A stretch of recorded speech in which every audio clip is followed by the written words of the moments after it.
નમસ્કાર મિત્રો, હું Dinesh Khandla, Shri MP commerce college સ્પર્ધાત્મક પરીક્ષા તાલીમ કેન્દ્રનો કોઓર્ડિનેટર અને ટીચર. બંધારણના આ લેક્ચરની અંદર આપ સૌનું હાર્દિક સ્વાગત કરું છું. મિત્રો, બંધારણનો આ છઠ્ઠો લેક્ચર છે અને પાંચમા લેક્ચરની અંદર આપણે અભ્યાસ કરેલો તાજના શાસન હેઠળ એક કાયદો પસાર થયો હતો અને એ કાયદાનું નામ છે મોર્લે મિન્ટો સુધારો 1909નો કાયદો, જેનું બીજું પણ નામ છે ભારત પરિષદ અધિનિયમ 1909. અને આજે આપણે ભણવાના છીએ બ્રિટિશ તાજના શાસન હેઠળ જે કાયદો પસાર કરવામાં આવ્યો હતો અને એ કાયદાનું નામ છે ભારત શાસન અધિનિયમ 1919. ભારત શાસન અધિનિયમ 1919ની અંદર મિત્રો લોર્ડ મોન્ટેગ્યુ ભારતના સચિવ હોય છે અને લોર્ડ ચેમ્સફર્ડ ભારતના વાઇસરોય હોય છે. મિત્રો, આ કાયદાને મોન્ટેગ્યુ ચેમ્સફર્ડના કાયદા તરીકે પણ ઓળખવામાં આવે છે. મોન્ટેગ્યુ ચેમ્સફર્ડ સુધારો 1919. મિત્રો, આ કાયદા અંતર્ગત કેટલાક સુધારાઓ થયેલા છે. જે સુધારાઓ થયેલા છે, જે કાયદો પસાર કરવામાં આવેલો છે, એ જોગવાઈઓને આપણે વિગતે સમજીએ. મિત્રો, આ કાયદાની અંદર સૌ પ્રથમ વખત જોગવાઈ કરવામાં આવી હોય તો એ હતી કેન્દ્રીય અને પ્રાંતીય વિષયોની યાદી તૈયાર કરવામાં આવી અને એમાંય પ્રાંતોને તેમના વિષયો પર કાયદો બનાવવાની સત્તા આપી દેવામાં આવી. મિત્રો, અહીંયાથી પ્રશ્ન થશે કે આ વિષયોની યાદી શું છે? તો આપણને બધાને ખ્યાલ છે મિત્રો, અત્યારે કેન્દ્રના વિષયો, રાજ્યના વિષયો અને સમવર્તી યાદી. જો નથી યાદ તો ફરીથી યાદ કરાવી દઉં. કેન્દ્રના કેટલાક વિભાગો છે, મંત્રાલયો છે, જેને વિષયો તરીકે ઓળખવામાં આવે છે. એમ કેન્દ્રના વિષયો, કેન્દ્રના મંત્રાલયો જે તે સમયે નક્કી થયા. રાજ્યના એટલે જે તે સમયે એને પ્રાંતીય વિષયો તરીકે ઓળખવામાં આવેલા અને કેટલાક વિષયો એવા હતા કે બંનેએ સંયુક્ત થઈને કામ કરવાના હતા. એમાંય પ્રાંતોને તેમના વિષયોની યાદી પર કાયદો બનાવવાની સત્તા આપી દીધી હતી. તો આ સૌથી પહેલી જોગવાઈ. મિત્રો, બીજી જોગવાઈ કરવામાં આવે છે, દેશમાં દ્વિગૃહી શાસન વ્યવસ્થા લાગુ કરવામાં આવે છે. આપણી સંસદના કેટલા ગૃહ છે? 2 ગૃહ છે. આ દ્વિગૃહી શાસનની વ્યવસ્થા કયા કાયદા અંતર્ગત લાગુ કરવામાં આવી હતી? મોન્ટેગ્યુ ચેમ્સફર્ડ સુધારો 1919ની અંદર આ દ્વિગૃહી શાસન વ્યવસ્થા લાગુ કરવામાં આવી, જેમાં ઉપલું ગૃહ રાજ્યસભા અને નીચલું ગૃહ લોકસભા, આ દ્વિગૃહી શાસનની વ્યવસ્થા આ કાયદા અંતર્ગત કરવામાં આવી. બીજી વાત અગત્યની મિત્રો કરું તો આ કાયદા અંતર્ગત પ્રત્યક્ષ ચૂંટણીની વ્યવસ્થા પણ કરવામાં આવી હતી. તો આટલી જોગવાઈ જે છે આ સૌથી અગત્યની જોગવાઈ છે મિત્રો. લોકસભા અને રાજ્યસભાનું નિર્માણ જો થયું હોય, દ્વિગૃહી શાસન વ્યવસ્થા જો લાગુ પડી હોય તો આ કાયદા અંતર્ગત લાગુ પડેલી છે. યાદ રાખવાનું છે આપણે. મિત્રો, ત્રીજી જોગવાઈ જે કરવામાં આવી છે એ હતી વાઇસરોયની કારોબારીમાં 6 સભ્યોમાં 3 સભ્યો ભારતીય નિમણૂક કરવામાં આવશે. તમને મિત્રો યાદ છે આના પહેલાનો કાયદો કયો કાયદો?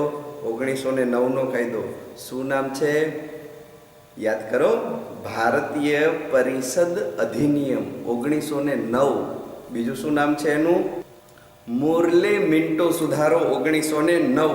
આ કાયદા અંતર્ગત મિત્રો તમને યાદ છે, જેમાં લોર્ડ મિન્ટોએ કાયદેસર રીતે એની પરિષદમાં એક ભારતીયની નિમણૂક કરી હતી.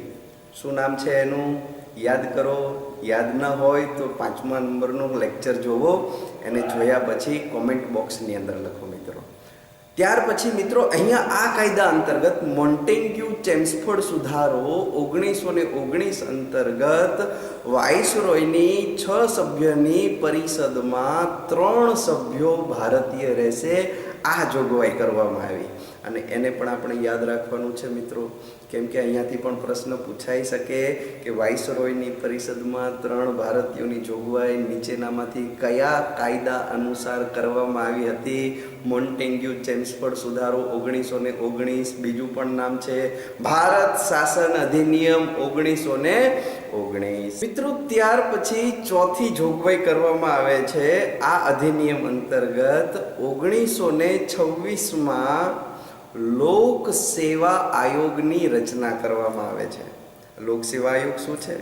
જેને આપણે જીપીએસસી ને યુપીએસસી કહીએ છીએ, આ યુપીએસસી સંઘ લોક સેવા આયોગ જેની રચના 1926માં કરવામાં આવી હતી. પરંતુ મિત્રો હવે પ્રશ્ન પૂછાય કે કયા કાયદા અંતર્ગત લોક સેવા આયોગની રચના કરવામાં આવી હતી? તો કયો કાયદો?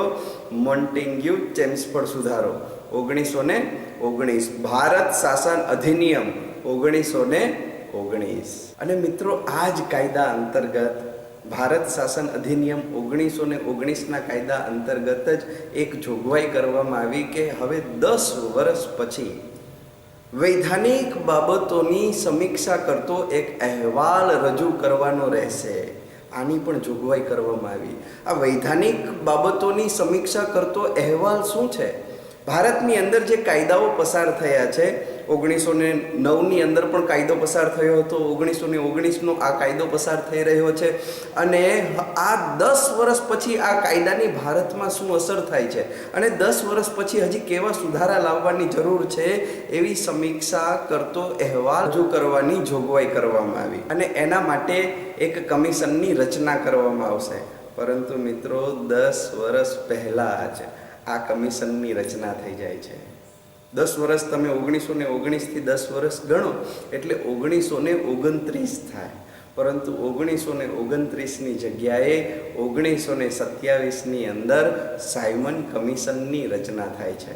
અને આ સાયમન કમિશનના અધ્યક્ષ કોણ હતા? જ્હોન સાયમન પોતે જ આ કમિશનના અધ્યક્ષ હતા, જેણે જે તે સમયના ભારતની પરિસ્થિતિનો અહેવાલ રજૂ કરવાની સત્તા આપવામાં આવી હતી. અને સાયમન કમિશનની અંદર 7 સભ્યો હતા મિત્રો, અને આ 7 સભ્યો અંગ્રેજો હતા. અને એટલા માટે થઈને જ ગાંધીજીએ અને ઘણા બધા ભારતીયોએ આ સાયમન કમિશનનો વિરોધ પણ કર્યો હતો. અને સાયમન કમિશને અહેવાલ આપ્યો 1930ની અંદર.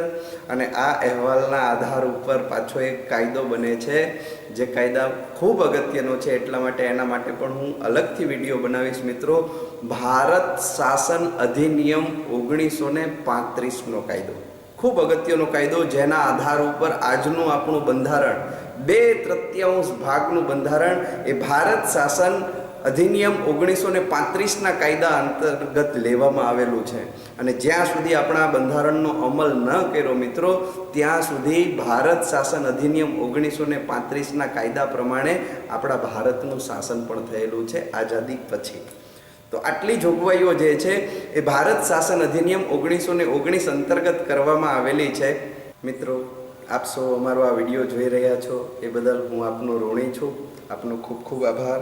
મિત્રો, જો આપ નવા છો તો અમારી ચેનલને સબસ્ક્રાઈબ કરી લ્યો, બેલ આઇકોન દબાવી દો, અમારા આવનારા વિડીયો પણ તમને મળતા રહે. અને હા મિત્રો, ગુજરાતના એક વિદ્યાર્થી સુધી આ ભારતનું બંધારણ પહોંચાડવું છે, તો એના માટે તમે લોકો આ વિડીયોને શેર પણ જરૂર કરજો. Thank you very much. ખૂબ ખૂબ આભાર.